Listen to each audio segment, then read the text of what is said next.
Delimitation పై CM Revanth Reddy కావాలనే తప్పుడు ప్రచారం చేస్తున్నారని బీజేపీ రాష్ట్ర అధ్యక్షుడు రామచంద్రరావు మండిపడ్డారు. దేశవ్యాప్తంగా అమలయ్యే రాజ్యాంగబద్ధమైన ప్రక్రియను రాజకీయం చేయడం సరికాదన్నారు.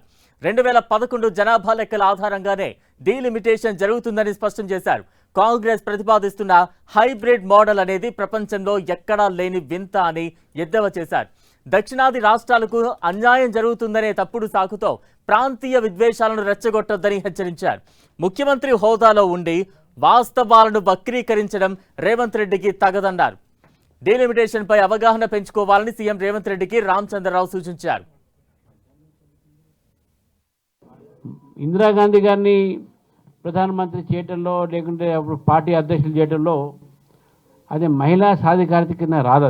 అది కుటుంబంలో వంశపారంపర్యం వస్తుంది, అంతేగాని అది మహిళా సాధికారత రాదు.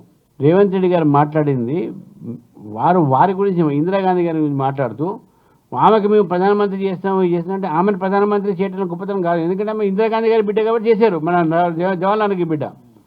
దాని మీద నేను మాట్లాడినా. ప్రతిభా పాటిల్ అతనే సుష్మా స్వరాజ్ని మేము కూడా లీడర్ ఆఫ్ అపోజిషన్ చేసినాం. నేను మహిళా నాయకులను ఉన్నారు, లేరని కాదు.